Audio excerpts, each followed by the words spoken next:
Hello everyone, today we got to play Cascadia. So we played this one with our daughter and she's going to be joining us, so super exciting.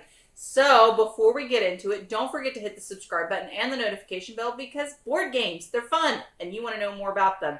So Randy, tell us more about this particular game. So this is Cascadia. It was released in 2021. Picked it up at Gen Con.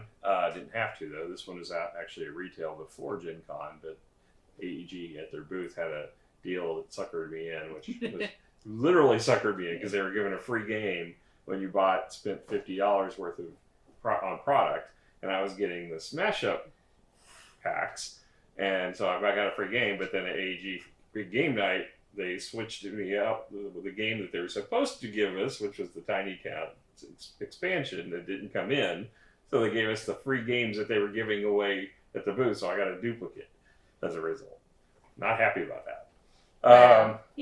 So this one, though, is 1 to 4 players. It is 30 to 45 minutes, which is about accurate. Age 10 and up, which is probably about accurate for an independent player. Szara, we were able to help her, and she was able to play. Yeah, and it wasn't...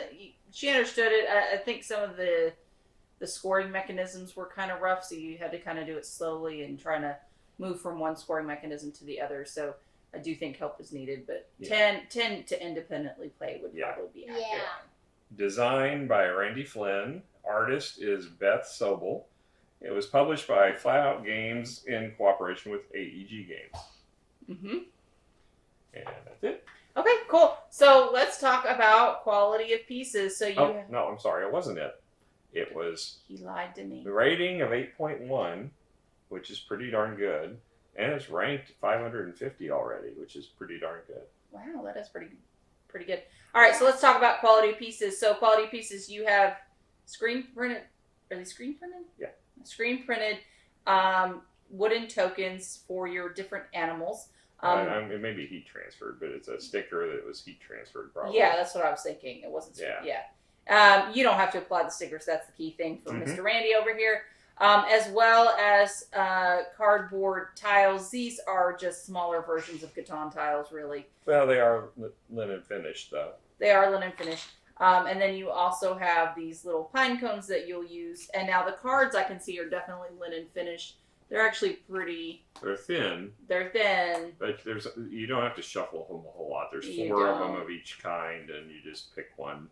Yeah, you also get this really pretty bag that the animal tiles go in, so when you randomly pull them, they're fine as well. Yeah. Overall quality, I would probably give this a 7, just because there isn't a lot of bits, but everything's pretty okay. What do you think? Yeah, probably. I mean, the only problem we saw was that because of the heat transfer process, some of the wooden tokens stuck together. Stick, yeah. I found one that was... We had to be careful pulling them apart so we didn't peel the paint. Correct. Yeah. Yeah. So what was your score? I think 7, so it's about right. What do you think, Sarah Lynn? Yeah, I think 3. I mean 7. 3? 7. I was thinking of reverse. Okay, yeah. So then let's go into actual theme. So theme is you're basically creating this little range of different environmental areas, and you're trying to place different animals to score different victory points in them. So you're creating little habitats essentially. And to prosper, these habitats have to be in a certain way, like your birds in this particular game. The birds could not be in another tile adjacent to. Obviously they're trying to, not share prey. So that was kind of interesting. So there are some mechanics that kind of go along with theme. Overall, though, theme is kind of light. This is just a tile placement game. I'm probably going to go... I will say the art's really pretty, though. Due to the art, I'll give it a 7. Yeah, I'm probably going to give it a little bit more, just a 7.5, only because one thing I did know and you didn't is in the manual, they have basically a little synopsis of all the animals and all the terrains. And kind of it gives you a little bit of background where you might find some of them. So I thought that was interesting. One pager. And then they've got the kind of the Northwest over here and saying, showing about where you would find a lot of these animals. What do you think about the theme, Sissy? I think it's 8 because the art is actually really pretty. and I just really like it a lot. I mean, I'm glad to hear it's that. like some are like half and some are like full. It's like cool. Oh, okay. It's a fun light theme that is family friendly, and It is very family friendly. All right, so let's move on to rule books. I know as far as when you explain the rules, this is a pretty straightforward game. Yeah, the rules are a total of 16 pages, but one of them is just the kind of the with thank yous, and another is just explanation about the animals and the terrain. There's actually 3 pages that are dedicated to achievements, so you can actually play the game where if you accomplish things through the game, you're supposed to be as a winner, you get to tick off a box. Oh, so you write cool. your name in the book and you keep log of it, and that's pretty nifty. Yeah, it's something you don't see in a lot of games, so it's pretty cool. It's real simple game to learn, and it's sectioned nicely. It's got nice pictures. Yeah, I mean, it's a pretty good rule book. I'll go ahead and give it. I'll say a 9. Okay, cool. Good scores.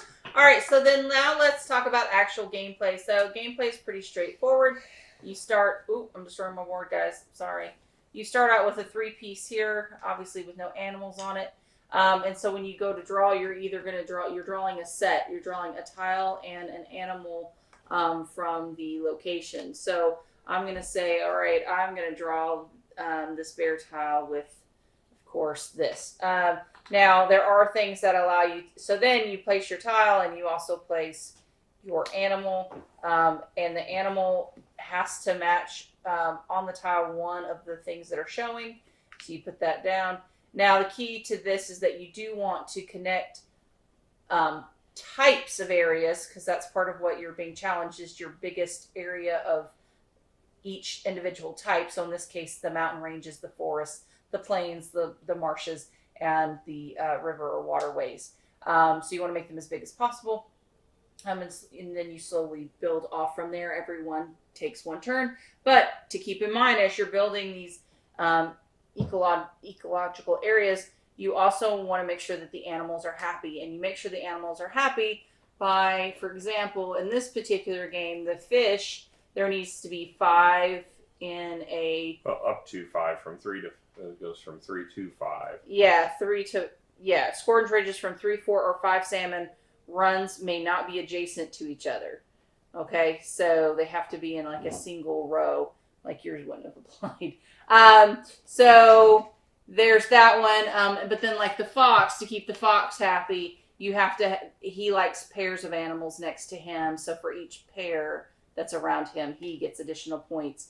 The elks have to be in a certain direction. So, but like I said, these are shuffles, and so each one's a little bit different. So just kind of keep that in mind when you go about. So you guys keep playing. Everyone takes their turn until there are no more tiles left. And once the tiles are left, you finish the round. And that's the end of the game. If you ever draw an animal that you cannot place, you lose the animal. So correct.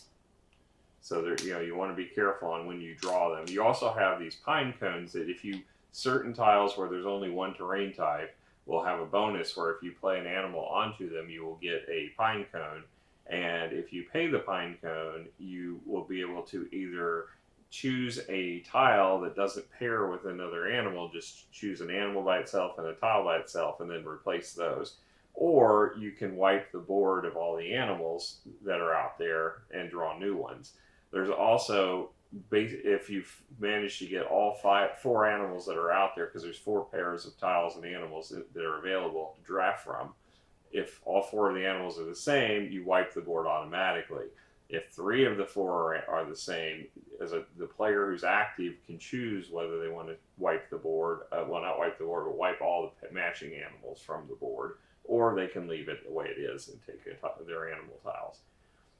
So it's got a little bit of strategy. It's not real heavy in strategy. It's definitely an entry-level game.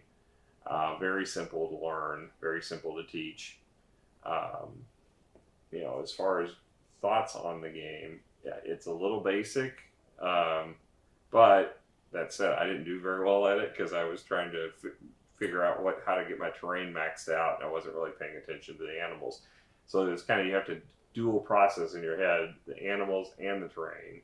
I focused on specific animals that I thought would yield me points, and then I kind of shifted away and kind of I didn't have any set strategy in this. I was kind of all over the place. Well, and for me,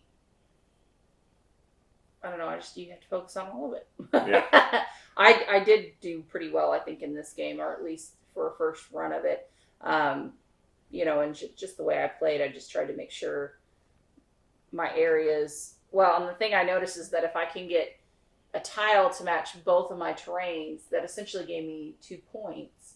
Mm-hmm. So, it's very important to get the 2-sided tiles if they match just right to get in your longest runs, because it's essentially a 2-point tile on top of getting your animals in the appropriate section. And so sometimes it was harder placement, but I knew in the end it would be worth a lot more points. Yeah, because you not only score points for having like each section of your longest contiguous area gets scored, but you also get a bonus for whoever has the largest in each area kind.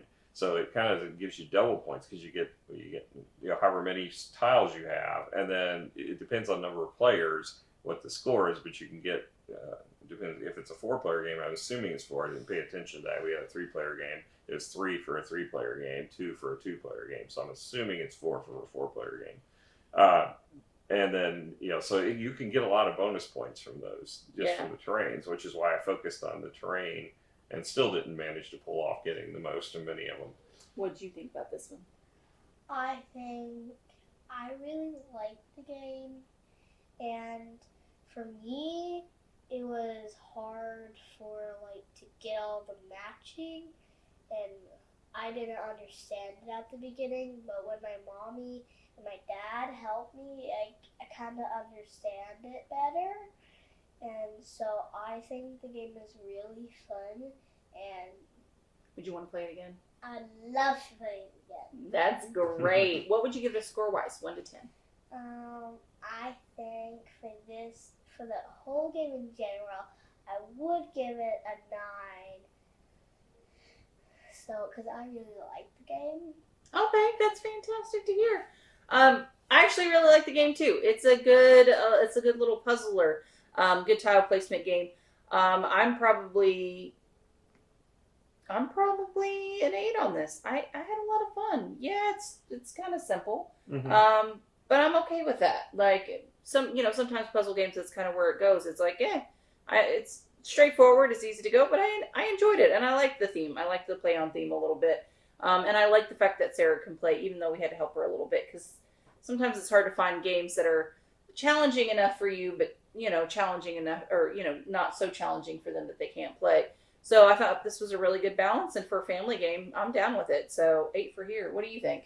I'm probably more in the 7 range. I think it's probably a 7 for me. It's okay. It's not something I would normally pick, but it is a good family game. It's a good one for teaching game. Some of the mechanics of trying. I want to teach Mom this. Area. I don't know. So you wouldn't call it area control, area arrangement. Set collection, obviously. So it's got some different mechanics that are good to teach with.